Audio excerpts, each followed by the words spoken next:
د 2001 کال د ډسمبر 11مه په دې ورځ د القاعده ډلې 29 جنگیالو د امریکا له بوسټن ښار څخه د لوګر نومي هوایي ډګر څخه 4 سوداګریزې الوتکې وتښتولې چې له دې 4 الوتکو څخه 2 الوتکې په قصدي ډول د ورلد ټریډ سنټر یا د نیویارک د 2 لویو سوداګریزو ودانیو له پورتنیو پوړونو سره وجنګولې.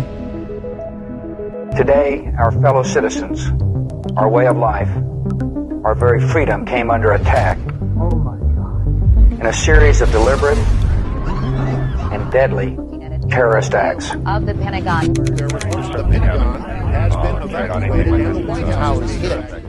او درې الوتکه په ورجینیا ولایت کې وغورځوله. همدا راز برمته شوې څلورم الوتکه هم د پنسلوانیا په سومرسیټ کې په یو خلاص میدان کې وغورځوله چې پکې سپاره ټول مسافر او د عملی غړي ووژل شول. د دې څلورو الوتکو په بریدونو کې شاوخوا 3,000 کسان ووژل شول چې د امریکا په خاوره دا تر ټولو خونړی برید بلل کېده. دا مهال په افغانستان کې له پنجشیر ولایت پرته د افغانستان ټول واک د طالبانو په لاس کې وو. په پنجشیر کې د دوستم په مشرۍ د شمالي ټلوالې په ګډون د طالبانو ټولو مخالفو ډلو شتون درلود. اوس په امریکا یقینا دا برید اسامه بن لادن کړی دی یا نه دا یو ځانګړی موضوع ده.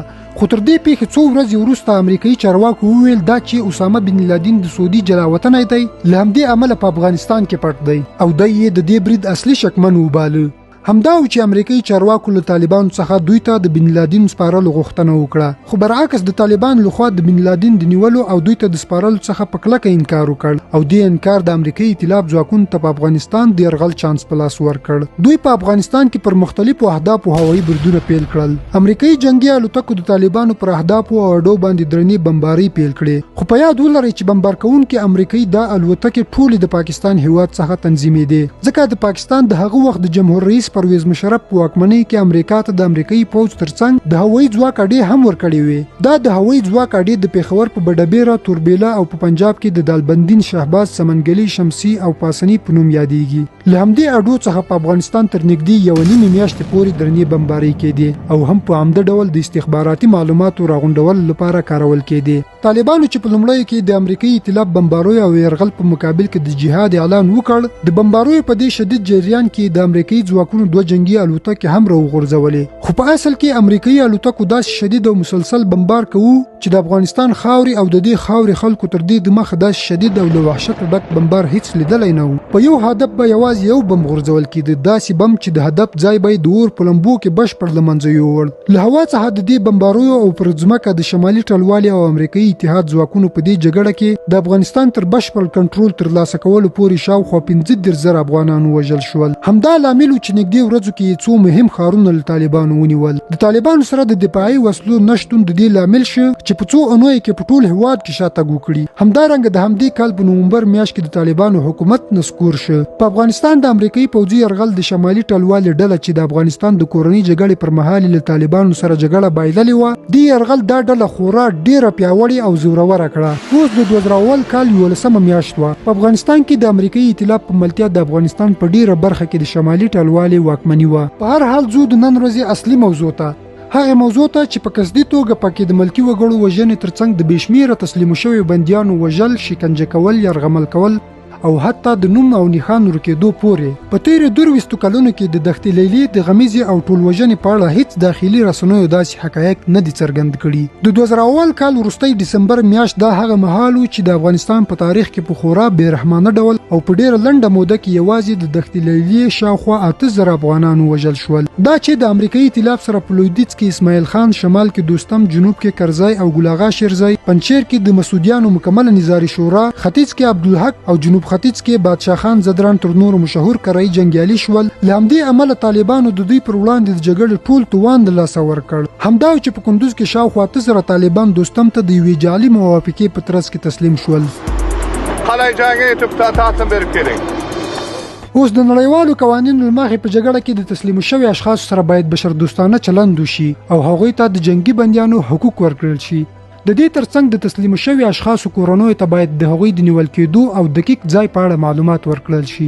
دوی باید مناسب خواړه، اوبه، کالي، سرپناه او روغتیايي خدمتونه ترلاسه کړي. د دې قوانینو رعایت کول د نړیوالو قوانینو اساسي برخه ده او هر هغه هیواد یا ډله چې په جګړه کې ګډون لري باید د دې قوانینو پابند ووسی. خو دلته کیسه بدله وه. د طالب مشرانو سره دوستم دا موافقه کوي چې چیرته تاسو ټول تسلیم شوي نو موږ به تاسو ټول روغ رمټ د مختلفو موټرو په واسطه تر خپل ولایتونو پورې پورې ورسوي. دا مهال چې فضا امریکایي B-52 الوتکو نیولې وه او د طالبانو پر ټولو عام او خاص ځایونو باندې شدید بمبارۍ کولې. دا دومره شدید بمبارۍ وي چې طالبانو ته سخت ځاني زیان واړو. د دوی جسدونه په مختلفو ځایونو کې په اور سوي پراته وو، ځکه خو د طالبانو په زرګونو جنګیالو د امریکایي ائتلاف کړی جنګیالي دوستم ته تسلیمي ومنله. طالبان د دوستم لومړنۍ کمربند ته چې د کندوز ولایت په چاردرې ولسوالۍ کې شتون درلود تسلیمي پیلوي، چې د کمربند کې د ځینو پښتنو جنګیالو په ګډون نور زیاتره ازبک وو. دوی له طالبانو څخه وسلې، د جوب پیسې، څادر، همدارنګه ښه بوټان، دا هر څه اخیستل او ورته ویل به چې دا ټول اسباب به تاسو په ولایتونو کې بیرته درکول کیږي.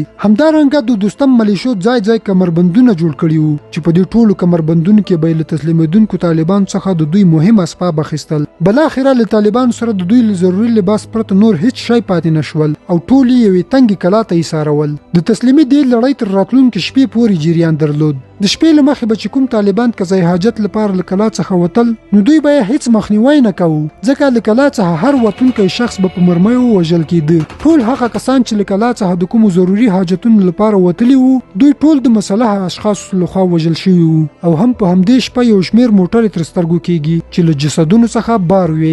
دا د هغو طالبو جسدونه وو کوم چې د امریکایي بمبار او د دوستم د ملیشو لخوا له توافق څخه د مخه زخمیان شوي وو. خو لکه څنګه چې په توافق کې د زخمیانو تر روغتون پورې رسولو موافقه شوې وه، هماغسې ونه شول، بلکې دوی ټول په زخمي حالتونو کې د دوستمي ملیشو لخوا ووژل شول. بلاخره دا شپه هم سبا کیږي او ټولو تسلیم شوي طالبان ته امر وشو چې له دې ځای څخه حرکت وکړي. تر نیم ساعت حرکت وروسته د کندوز ولایت یرګنک دښتې ته رسیږي. همدې ځای کې طالبان د لومړي ځل لپاره امریکایي عسکر سره له دوستم وویني چې په خورا وحشیانه ډول د شوي تفاهم خلاف لومړی سرغړونه وکړه. د دوستم ملیشو لخوا د تسلیم شوي ټولو طالبانو څخه د دوی لونګۍ اخیستې او په همغه لونګیو د دوی لاسونه پر شا تړل او له وهلو ټکولو وروسته به لویو باري موټرو ته خېږول او د لویو باري موټرو کې به په زور تر حد زیات ځایول. په داسې حال کې چې د روژې 11مه ورځ وه، ډیر بندیان له زیاتې تندې څخه په خورا پیچلي حالت کې وو او هغه څوک چې به له موټرو څخه د اوبو څښلو یا نورو کومو ضروري حاجتونو په موخه ښکته کېدل، هغه به په هغه ځای کې په ډېرې بېغورۍ سره وژل کېدل. بلاخره بندیان د مزار شریف کلای زیني ته ورسول شول. دا هغه ځای و چې پکې انساني همدردۍ مطلق شتون نه درلود او په یوه لویه کچه غیر انساني عمل پکې ترسره شي، داسې چې تصور کول د سرسختو دښمن په وړاندې هم انسان له عمله راګرځوي. د کیج انټرنیشنل سازمان راپور له مخې د 2000 کال د نومبر له 20 څخه د 10 ورځو په موده کې د افغانستان په شمال کې د کلای جنگي او دشت لیلې قتل عام څخه ژوندي پاتې شوي کسان دا قتل عام د امریکا په تاریخ کې د بندیانو تر ټولو لوی قتل عام بولي. دا چې دلته انسانیت کډه کړې وه او د وحشت چل او فریب فضا خپره وه، د شوي توافق خلاف بندیان له لویو باري موټرو څخه ښکته کول کېده او پر ځای یې پیلزي کانټینرونو ته ایسارول کېده. له همدې بندیانو څخه د ځینو ژوندیو پاتې شوي بندیانو پر وینا چې یوازې یو کانټینر کې به تر نږدې 2500 بندیان بندول. 2500 کاسو تقریبا موږ په دې کانټینر یو کانټینر کې 2500 کاسو تقریبا وو. نو دا ورځ خو یې ګرځاو واله په موږ کانټینر کې ما شام ورخېژولو دا بل ما شام دا داسې کانټینرونه دي چې د دروازو تر بندولو وروسته ترې نه بهر هوا راوځي او نه هم ورته داخليږي. همدا لامل و چې کانټینرونو ته په دومره لوی تعداد د بندیانو تر ایسارولو وروسته یوازې په یو څو دقیقو کې اکسیجن ختمیږي.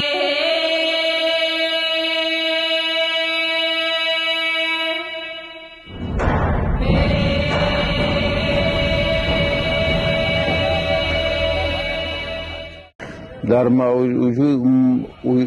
یک تا حساب کردیم 8000 نفر برشان تسلیم کردیم. دیگه از چی شد؟ 3015 نفر مانده از اون. کانتینر کتی مرمی زدیم غارغار شد، چند تا جوجه مرد و هواکش خاطر هواکش. کانتینر خوب نخواد شد با تعداد 1000 کانتینر 1.5 نفر 160 نفر پایین رفته بود. بازور امریکایی قمانده کرد در سر مردم های شبرغان. د اکسیجن له ختمېدو سره بندیان په خورا بد حالت وړي او بېدریغه چیغې او نارې وهي. خو دغه چیغو او نارو هم ډېر وختونه نه و، بلکې دا چیغې د ډېرو د ژوند وروستۍ چیغې وې او ځینو بیا خپل هوش له لاسه ورکړی و. خو دا یو ډېر بد او ځورونکی حالت و. د کانټینرونو په داخل کې د بندیانو د تعداد زیاتوالي له امله د مړینې او بېهوشۍ له امله ټول یو بل له پاسه پراته وو. د څو ساعتونو مزل وروسته د شپې له مخې یو ځای کې د دوستمي ملیشو لخوا په کانټینرونو ډزې کېږي. د دې لپاره چې کانټینرونو کې کوچني سوري وشي تر څو د همدې سوریو په واسطه کانټینرونو ته اکسیجن ور داخل شي. بلاخره د مزار شریف له کلای زیني څخه د شبرغان ولایت باید تر محبس پورې کانټینرونه رسیږي. له بې رحمۍ ځورونې او له مرګه ډکه دې سفر تر 24 ساعتونو وخت ونیو. په هر حال د شبرغان محبس ته د بندو کانټینرونو رسولو وروسته د همدې کانټینرونو دروازې خلاصولې. په حیرانتیا سره له کانټینرونو یوازې 14 یا 14 لزینو څخه تر 15 پورې بندیان راووتل او پاتې نور په سلګونو بندیانو پکې خپل ژوند له لاسه ورکړی وو. یعنی هغه کانټینرونه چې پکې تر 250 پورې بندیان بند کړل شوي وو له هغو څخه په اوسط ډول لا 15 تنه ژوندي راووتل.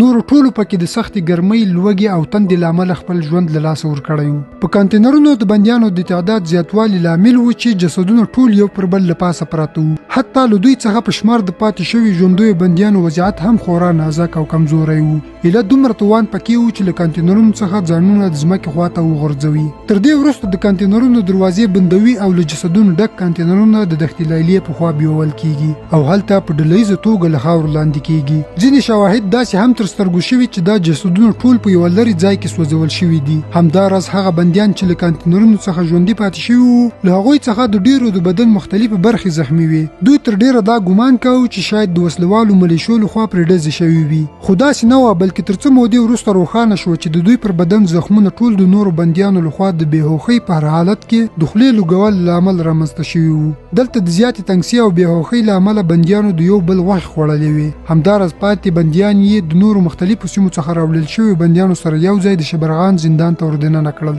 د دې زندان زنداني خونې خورا کوچنۍ وې او په همدې کوچنیو خونو کې تر 250 بندیانو پورې ځایول. اوس په دومره کوچنیو خونو کې د 250 بندیانو ځایول د بشریت ضد یو بل اقدام و. دې خونو او د بندیانو تعداد ته په کتو سره بندیان له هرو اسانتیاو څخه محروم وو. د اوبو څښاک لپاره له ډنډونو څخه چټلې اوبو او د خوراک لپاره په خورا ټیټه کچه او یو ډول خواړه ورکول کېده، یوازې چې دوی پرې ژوندي واوسي. تر اوږدې مودې وروسته به یې کله ناکله بندیان د زندان حویلۍ ته خوشي کول. بندیان چې له یو ډول خوړو څخه بیخي په تنګ شوي وو نو د نوي څه خوړلو په پار به یې په حویلۍ کې واښه د خوړلو لپاره رش کول. خو د بندیانو پر وینا دوی به یې حتی د وښو خوړلو لپاره هم نه پرېښودل. په داسې حال کې چې بندیانو د وښو لاسته راوړل یو لوی نعمت باله، همداراز د روغتیایي خدماتو شتون هیڅ درک نه و او د اودس یا لمونځونو لپاره ورته هیڅ امکانات نه وو. تر نږدې 6 میاشتو د زندانونو وضعیت همداسې وو. بلاخره یوه ورځ دلته د سره صلیب او ورسره د بشري حقونو نړیوال سازمان د ښځو په ګډون څو نارینه موظفین راځي. په داسې حال کې چې دا سازمانونه هم تر ډیره د امریکا په اشارو کار کوي،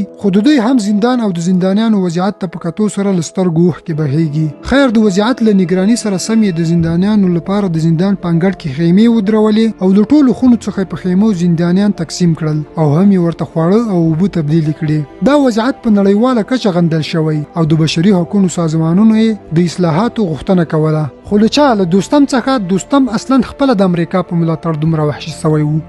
تاسې د دوستم او د دښتې لیلې پر دې خونړي داستان څه نظر لرئ؟ په کمنټ کې مو د خپل نظر لیکلو ترڅنګ ویډیو لایک کړئ او چینل سبسکرایب کړئ.